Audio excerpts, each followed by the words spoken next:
Hello বন্ধুরা, welcome to my channel হাসিসা শিক্ষার আলো। আমার চ্যানেলে সবাইকে স্বাগত। আজকে আমি তোমাদের দেখো মাধ্যমিক পরীক্ষার প্রস্তুতির জন্য ইতিহাসের চ্যাপ্টার থেকে লিখেছি নীল বিদ্রোহের কারণ। এটা ভেরি ভেরি ইম্পর্টেন্ট, তাই লেখালাম। দেখো, নীল বিদ্রোহের কারণ নীল কমিশনের হিসাবে থেকে জানা যায় 1859 খ্রিস্টাব্দে বাংলার প্রায় 500 নীলকর 143টি সংস্থা গঠন করেন।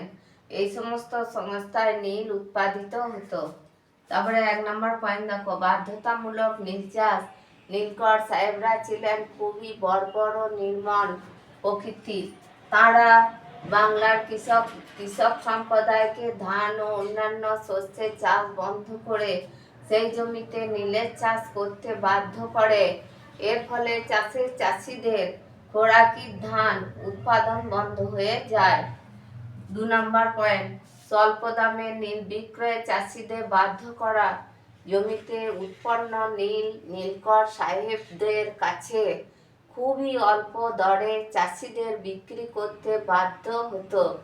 এই অবস্থায় কৃষক শ্রেণীর অবস্থা শোচনীয় হয়ে ওঠে। 3 নম্বর পয়েন্ট দেখো, নীলকরদের অত্যাচার। নীলকর সাহেবদের অত্যাচারে তাদের জীবন দুর্বিষহ হয়ে পড়ে। দরিদ্র কৃষকরা নীল চাষে রাজি না হলে লাঠিয়াল দিয়ে তাদের প্রহার করা হতো। গরু বাছুর কৃষিজ সরঞ্জাম প্রভৃতি লুট করা হতো। বাড়ির মেয়েদের সম্মানহানি করা হতো।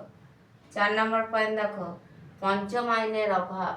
নীল চাষীদের বিবর্তনের ক্ষেত্রে পঞ্চম আইন একটি দিকচিহ্ন। 1830 খ্রিস্টাব্দে লর্ড উইলিয়াম বেন্টিং এই আইন পাস করে নীলকরদের সঙ্গে নীল চাষীদের নীল চুক্তি ভঙ্গকে ফৌজদারি অপরাধ বলে গণ্য করা হবে। ফলে চাষীদের পক্ষে নীল চুক্তি ফাঁস আরও শক্ত হয়েছিল। তারপরে সমকালীন পত্রিকার প্রেরণা।